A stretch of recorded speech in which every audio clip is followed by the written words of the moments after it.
Chapter 37. Jacob continued to dwell in the land of Canaan, where his father had lived as a foreigner. This is the history of Jacob. When Joseph was 17 years old, the young man was tending the flock with the sons of Bilhah and the sons of Zilpah, the wives of his father. And Joseph brought a bad report about them to their father. Now Israel loved Joseph more than all his other sons, because he was the son of his old age, and he had a special robe made for him. When his brothers saw that their father loved him more than all his brothers, they began to hate him, and they could not speak peaceably to him. Later Joseph had a dream and told it to his brothers, and they found further reason to hate him. He said to them, "Please listen to this dream that I had. There we were binding sheaves in the middle of the field when my sheaf got up and stood erect, and your sheaves encircled and bowed down to my sheaf." His brothers said to him, Are you really going to make yourself king over us and dominate us? So they found another reason to hate him, because of his dreams and what he said. After that, he had still another dream, and he related it to his brothers. "I have had another dream. This time the sun and the moon and 11 stars were bowing down to me." Then he related it to his father, as well as his brothers. And his father rebuked him and said to him, What is the meaning of this dream of yours? Am I, as well as your mother and your brothers, really going to come and bow down to the earth to you? And his brothers grew jealous of him, but his father kept the saying in mind. His brothers now went to pasture their father's flock near Shechem. Israel later said to Joseph, Your brothers are tending flocks near Shechem, are they not? Come, and let me send you to them. At this he said to him, "I am ready." So he said to him, Go, please, and see whether your brothers are well.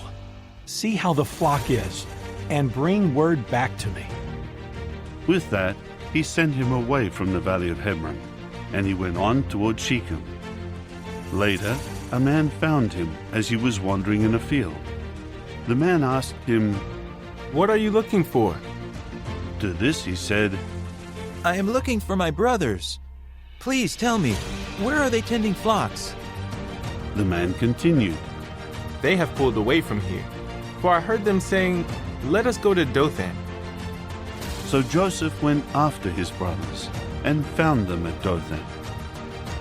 Now they caught sight of him from a distance, and before he reached them, they began plotting against him to put him to death. So they said to one another, Look, here comes that dreamer. Come now, let us kill him and pitch him into one of the water pits, and we will say that a vicious wild animal devoured him. Then let us see what will become of his dreams." When Reuben heard this, he tried to rescue him from them. So he said, Let us not take his life.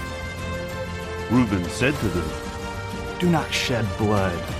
Throw him into this water pit in the wilderness, but do not harm him. his purpose was to rescue him from them, in order to return him to his father.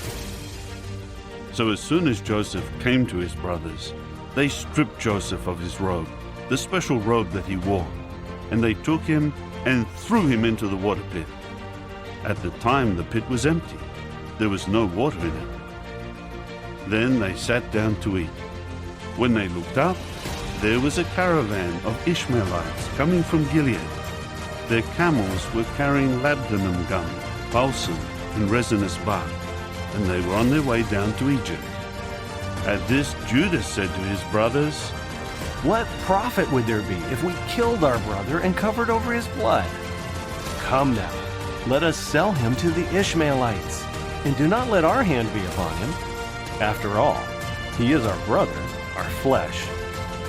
So they listened to their brother. And when the Midianite merchants were passing by, they lifted Joseph up out of the water pit and sold him to the Ishmaelites for 20 pieces of silver. These men took Joseph into Egypt. Later, when Reuben returned to the water pit and saw that Joseph was not in the water pit, he ripped his garments apart. When he returned to his brothers, he exclaimed, The child is gone. And I, what am I going to do? So they took Joseph's robe and slaughtered a male goat and dipped the robe in the blood. After that, they sent the special robe to their father and said, This is what we found. Please examine whether this is your son's robe or not. Then he examined it and exclaimed, It is my son's robe. A vicious wild animal must have devoured him. Joseph is surely torn to pieces. With that, Jacob ripped his garments apart and put sackcloth around his waist and mourned his son for many days. And all his sons and all his daughters kept trying to comfort him, but he kept refusing to take comfort, saying, I will go down into the grave mourning my son. And his father continued weeping for him. Now the Midianites sold him in Egypt to Potiphar, a court official of Pharaoh and the chief of the guard.